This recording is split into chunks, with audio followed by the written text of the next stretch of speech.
Welcome to Sunday, November 17th, Seeking Sadhguru podcast snippet.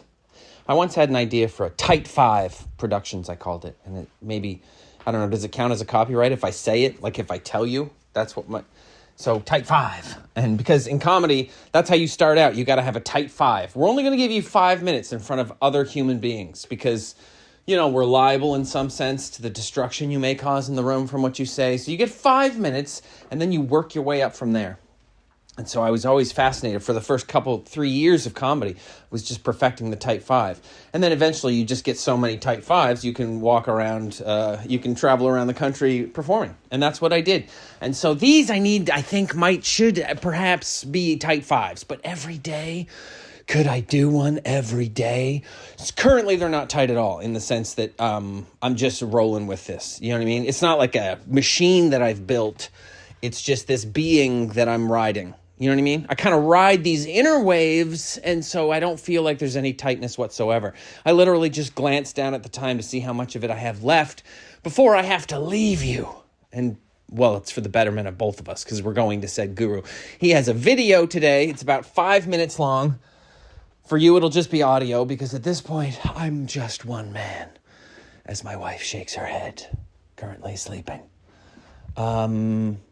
It's all I can do, really. I mean, what? I also work tonight. I worked last night. I missed my son's day of hockey, and it was an eventful one. There was shenanigans. He was briefly suspended for 2 games after getting player of the game. They said they got the wrong kid in a cross-check hit and run. And some mother had taken a video, and I think I might have stood next to her yesterday. She provides commentary that I'd probably mute. But whatever, good for her. She took a video, and so she was adamant. But of course, it could have been my kid, because I just said, what would you do if your teammate is in the corner getting smashed up? I'd go protect them. Yes, you would.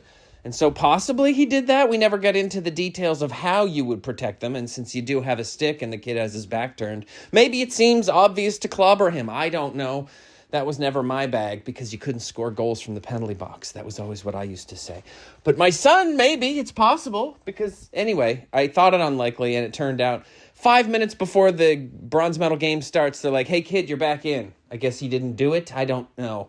And then one of the other children on the team was taken out for the shenanigans. Whatever. It's all a teaching moment. Probably more for the parents than the kids if they were open to learning anything. But they are retarded.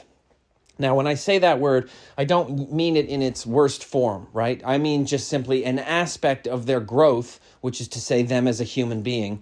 I would argue that's the most important thing. Has been retarded. They think stunted, stopped. There's no more growth in that area. And so they need to work. I would say they need to work on that. But before you crack that rock open, there's nothing to work on. You're just a stone sitting in the ground, angry all the time. So that's fine. Everybody has their own thing. I am retarded when it comes to math.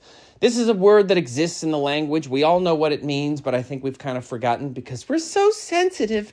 But I say down with sensitivity. Sensitivity is literally within the eye of the beholder. And we can't structure reality based on your eye. You could have cataracts. You could just have blurred vision. You could be intoxicated. You could be overly sensitive. So as a comedian, I'm obviously going to shoot for the whole, hey, we need to be able to say whatever we want to say.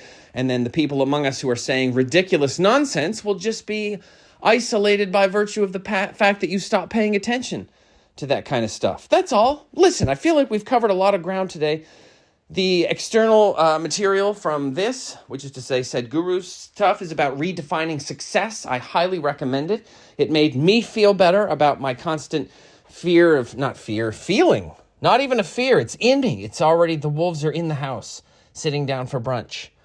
Failure. I was not used to this my first half of my life. I was successful. Things were working out for me, and then I was broken. And once you're broken, it's difficult to see the positives in things.